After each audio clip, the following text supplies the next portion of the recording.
택배용 트럭을 전부 전기자동차로 바꾸겠다는 워크호스, 돈은 얼마나 잘 벌고 있을까요? 무려 미국의 우체국 USPS와 계약을 맺었다는 워크호스, 핑크빛 미래가 기다리고 있을까요? 워크호스는 드론을 활용하여 배송을 한다는데 언제쯤 저희는 드론으로 택배를 받아볼 수 있을까요? 이번 영상에서는 워크호스에 대한 모든 것을 알아보겠습니다. 제가 추후에 다뤄보길 원하시는 종목이 있으시다면 유튜브 커뮤니티 탭으로 신청해주세요. 본격적으로 시작하기 전에 구독과 좋아요 부탁드립니다.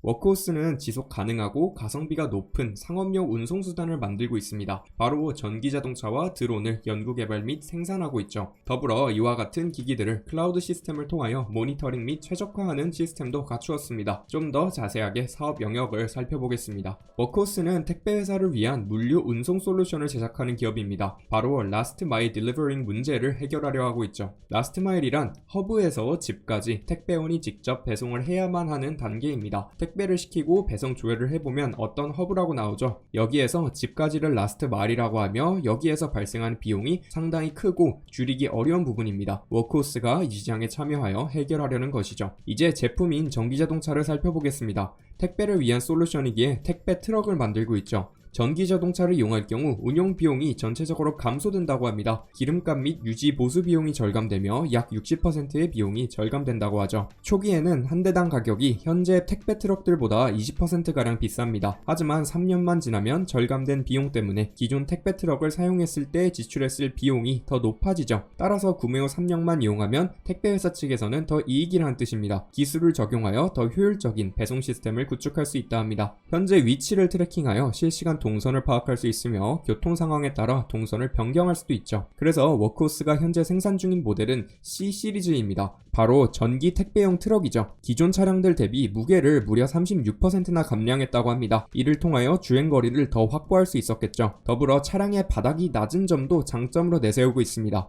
워크호스는 현재 UPS, FedEx 등과 계약을 맺고 있다 합니다. 현재 주문 현황도 알아보겠습니다. 2018년도 기준 UPS는 무려 1000대를 주문했다고 합니다. 그리고 이전에 주문했던 물량인 360대는 출고를 했다 하죠. 더불어 미국 우편 서비스인 USPS와 계약을 맺고 있습니다. USPS 역시 택배 트럭들을 바꾸기 위하여 여러 회사들에게 프로토타입을 보내달라고 요청을 했었죠. 이를 보고 USPS는 워크호스를 선정했다고 합니다. 2019년도에 테스팅을 끝냈으며 2019년도 12월에는 생산 계획안을 받았다고 하죠. USPS는 총 16만 5천 대를 교체할 예정이라고 합니다. 물론 워크호스만 단독으로 계약을 맺은 것은 아니겠으나 미래에 매출이 큰 폭으로 증가할 것을 예측할 수 있죠. USPS와의 계약을 통하여 주가가 2019년도에 가파르게 빠르게 올랐다고도 볼 수 있습니다. 두 번째 사업 영역은 홀스플라이입니다. 바로 배달용 드론이죠. C 시리즈에서 사용하는 용도로 개발되었으나 현재는 단독으로도 이용할 수 있다 합니다. 먼저 배달용 드론의 가능성을 살펴보겠습니다. 택배회사 입장에서 배달원을 고용함으로써 발생하는 비용이 가장 큽니다. UPS의 경우 배달 거리를 1마일 줄일 때마다 50밀리언, 6천억 원 정도가 절감이 된다 하죠. 특히 시골 지역이나 산간 지역은 비용이 더 들어간다 합니다. 이런 지역을 드론으로 배송시킬 수 있다면 비용 절감 효과가 확실하겠죠. 따라서 시장 가능성 및 수요는 충분하다고 판단이 됩니다. 더불어 워크호스는 자동차인 C 시리즈와 드론인 홀스플라이를 동시에 엮어서 판매하려 하고 있습니다. 자동차가 이동을 하고 이동하는 동안에 홀스플라이가 배송을 하고 오는 것이죠. 홀스플라이가 배송을 하는 동안에 자동차가 이동을 해도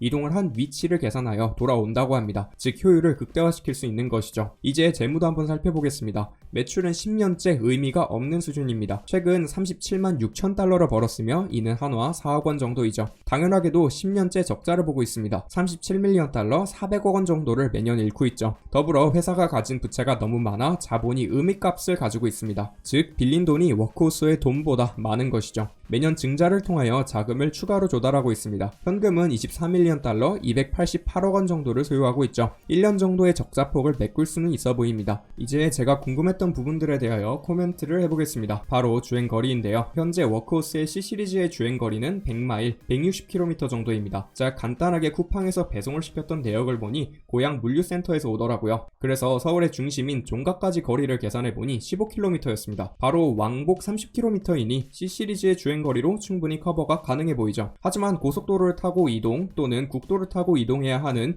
시골 및 산간 지역은 절대 커버가 가능한 범위는 아니라고 생각합니다. 심지어 홀스플라이를 같이 사용했을 때의 시너지 효과가 상당해 보이는데 산간 지역이 아니면 굳이 홀스플라이로 효율성을 극대화시킬 필요가 없죠. 따라서 C 시리즈와 홀스플라이를 같이 사용했을 때 오는 시너지 효과 및 실제로 비용이 더 드는 장거리 부분에서는 실용성이 없다고 봅니다. 주문 현황에서도 의문이 좀 들었습니다. 주문은 꽤 있는데 출고는 거의 없었기 때문이죠. UPS에서 최근 받은 오더가 1000대가 넘으며 과거에 받았던 오더까지 생각하면 꽤 되죠. 하지만 실제로 출고가 된 차량은 360대 정도라고 합니다. 아직 모델을 개발 중인 것일까요? 아니면 생산에 문제가 있는 것일까요? 더불어 가장 걱정되는 부분은 실제 클라이언트는 아직까지 UPS밖에 없다는 점입니다. 물론 USPS와 계약을 맺었기에 추후에 이 문제는 해결이 되긴 하겠죠. 무엇보다도 가장 우려스러운 점은 시장의 규모에 있습니다. 워크호스의 IR 자료에 적혀있는 바로는 라스트 마일 시장의 규모는 18빌리언 달러, 20조 원 정도라고 합니다. 즉 모든 택배회사가 워크호스의 제품을 사용했을 경우 워크호스의 매출이 18조 원이라는 것이죠. 빠르게 시장을 점유하며 성장이 일어날 수는 있겠으나 천장이 확실히 막혀있는 것으로 보입니다. 현재 자동차 시장의 규모는 5,315빌리언 달러이며 현재 워크호스가 점유하려는 부분은 전체 자동차 시장 대비 0.3%밖에 안 되죠. 따라서 테슬라의 비즈니스 모델과 엮어서 생각하는 것은 사실 잘못된 것입니다. 시장의 규모에서 차이가 너무 나기에 잠재성도 차이가 확연히 나거든요. 일반적으로 전부 성장하여 성장성이 없는 기업의 경우 매출과 시가총액이 1대1 또는 매출보다 시가총액이 더 낮습니다. 워크호스가 바라볼 수 있는 시가총액의 최대 규모는 18빌리언 달러이며 워크호스가 바라볼 수 있는 시가총액의 최대 규모는 18빌리언 달러라고 대충 계산해 볼 수 있죠. 더불어 이는 워크호스가 경쟁력이 있어 독점을 했을 경우이니 투자를 고려하고 있으실 경우 경쟁력도 비교를 해봐야겠죠.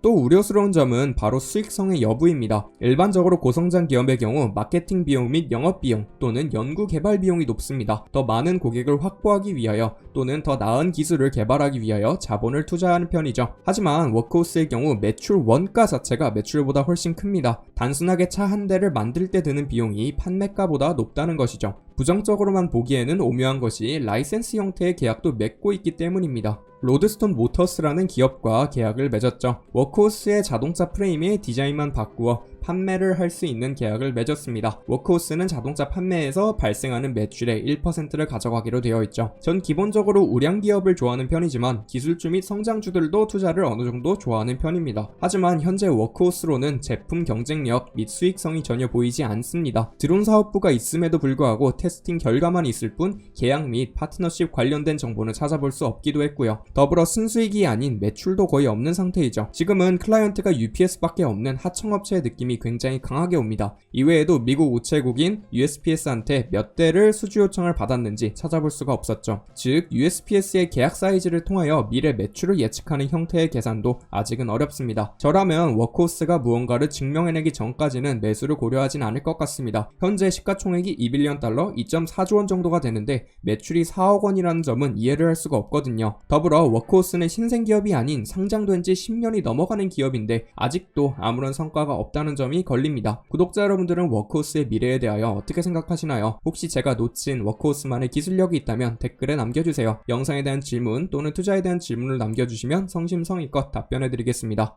오늘 전해드린 투자 이야기 재미있고 유익하게 들어보셨나요? 더 많은 투자 이야기들이 준비되어 있으니 구독과 좋아요, 알림 설정까지 부탁드립니다.